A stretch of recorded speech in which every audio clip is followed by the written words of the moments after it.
Our thoughts are with those 22 victims that we now know have died, the 59 people who have been injured, and their loved ones. We continue to do all we can to support them, and they are being treated at 8 hospitals across Greater Manchester. As you will appreciate, this is a fast-moving investigation, and we have significant resources deployed to both the investigation and the visible patrols that people will see across Greater Manchester as they wake up to the news of the events of last night.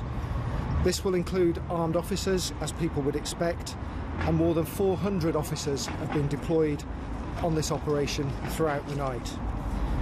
To remind you, we were called at about 10:33 p.m. to reports of an explosion at the Manchester Arena. This was at the conclusion of the Ariana Grande concert. We then received more than 240 calls, and emergency services responded very quickly to the scene. Emergency numbers have been established for anyone who is concerned for their loved ones who may not have returned home. And these numbers are 0161 856 9400 or 0161 856 9900. We have been treating this as a terrorist incident, and we believe at this stage the attack last night was conducted by one man. The priority is to establish whether he was acting alone or as part of a network. The attacker, I can confirm, died at the arena. We believe the attacker was carrying an improvised explosive device which he detonated, causing this atrocity. We would ask people not to speculate on his details or share names. This is a complex and wide-ranging investigation. Our priority is to work with the National Counter-Terrorist Policing Network and UK intelligence services to establish more details about the individual who carried out this attack. We have received tremendous support from across the police service in England and Wales and partner agencies throughout the night. We regularly carry out exercises to test our ability to respond to such incidents, and this has ensured a very swift response from local and national agencies. I want to thank all members of those emergency services and other agencies who have worked tirelessly throughout the night in very difficult circumstances. Their response has been quite outstanding. There remains a large cordon in place around Manchester Arena and the Victoria train station, which will be in place for some time. The station will remain closed while a detailed forensic search is underway, and people should plan their route to work and follow Transport for Greater Manchester for updates. Terrorists will attempt to disrupt our lives and create distrust and fear in our communities. We have a long history here in Greater Manchester of our communities standing together during difficult times.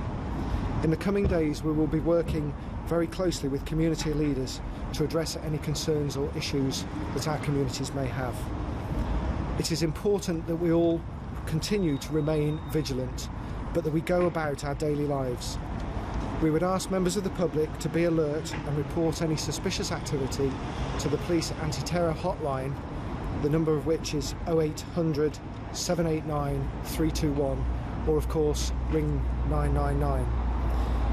As people are waking up to the tragic news of what is a sad day for Greater Manchester, the officers and staff of Greater Manchester Police, the other emergency services and our partners will continue to do all they can to help us get through the difficult days ahead. Finally, I'd like to appeal to any members of the public that may have images or footage from last night that they believe can assist in our investigations.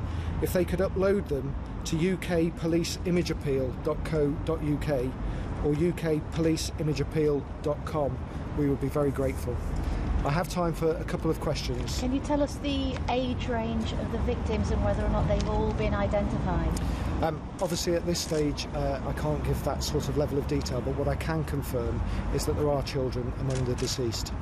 Can you confirm whether or not there was shrapnel or nails in the iron? IED. As I say, this is a very fast-moving investigation. We are saying it was an improvised explosive device, but I can't give any further details than that at this stage. The person responsible, can you confirm if that is a British national or not? Again, at this stage, I can't give any further details other than they are deceased at the scene at the arena. That's it now, ladies and gentlemen. Thank you very much. Thank you. For more on this, let's go to Sarah Firth, who joins me now from London. Sarah, some interesting nuggets in there. Of course, we heard just there from the police chief that they received around 240 calls after that incident, and they did say it was a very swift response. They did say that there was one attacker, but there is potential for others who could possibly be connected. Tell us what else we know following this update. Well, that was a significant update you heard there from Greater Manchester Police's Chief Constable.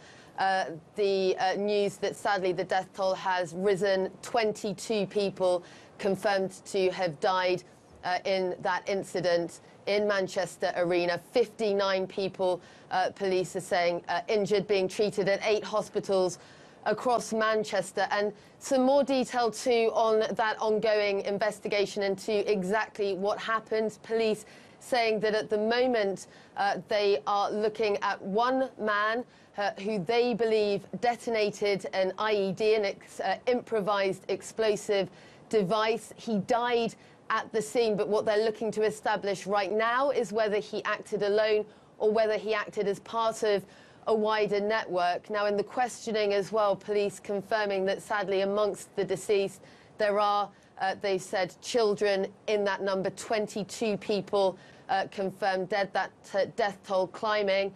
And police are obviously working very, very hard in this ongoing investigation.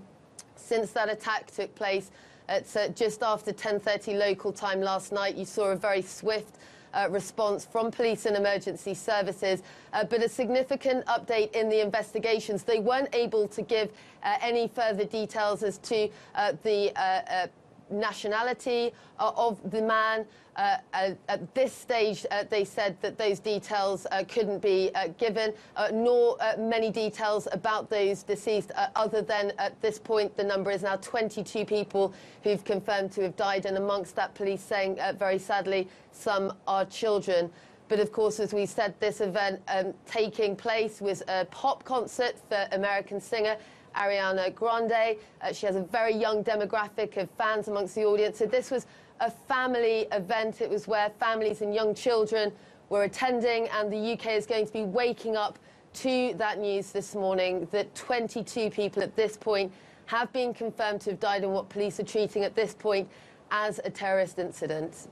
And of course, Sarah, going back to what you were talking about in that police update, we do know that, of course, this was one attacker. They are looking for others. If there was anyone else connected, that attacker did die at the arena, according to police. And they are saying it's a very wide-ranging and complex investigation. But they also talked about stepping up security around Manchester.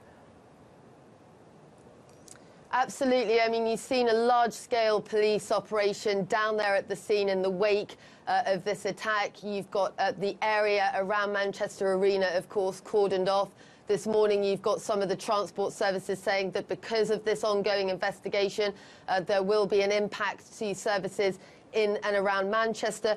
We also heard from the police that they're stepping up the armed officers, and they've got some 400 more officers working on this case. So understandably, you've seen a significant increase in security in the area as this investigation gets underway. And you've heard police saying that their commitment to this investigation and what is a very complex case. But it does sound at this point like the man that they say was involved detonated this improvised explosive device, died at the scene, and police are going to be looking into whether he acted alone or whether he was operating as part of a wider network. Remember, at this point, there isn't any group that has claimed this attack.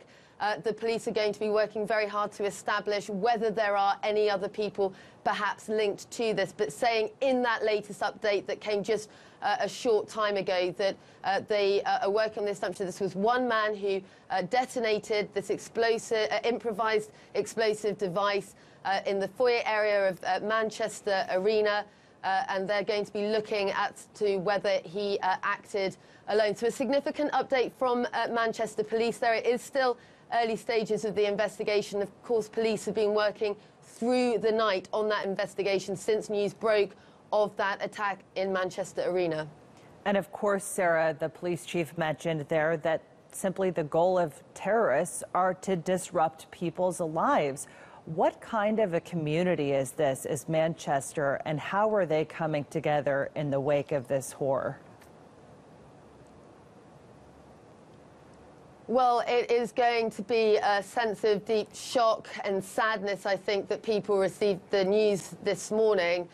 You've already seen, though, the community in Manchester rallying in the wake of this incident. As we said, it took place at just after 10:30 local time last night. You saw from the eyewitness videos and statements, you got a sense of the panic, of the horror, the confusion as people ran away from that venue. It's very high capacity. There was a very large number of people, and this took place just as that concert was wrapping up. So a lot of people would have been leaving the area. So it was a very chaotic, very confused situation. And what you saw from the community was this huge and overwhelming response of people looking to help in any way that they could. We have heard reports throughout the course of the night of hotels taking unaccompanied children or children who've been separated from friends and family, taking them in and looking after them. We've heard reports of taxi firms that have not been charging people. You've had social media responses where people in Manchester have been offering their rooms, spare rooms for people who might need it. So there has been an overwhelming community response to this, but of course there is going to be a real sense of shock and sadness at this news that at this point 22 people confirmed to have died in this attack, and amongst those children as well. Absolutely, Sarah. Certainly one of my favorite quotes from Mr. Rogers is he said, "When I was a boy, I would see scary things in the news, and my mother would always say, look for the people who are helping." And certainly we're seeing a lot of that in the wake of this violence.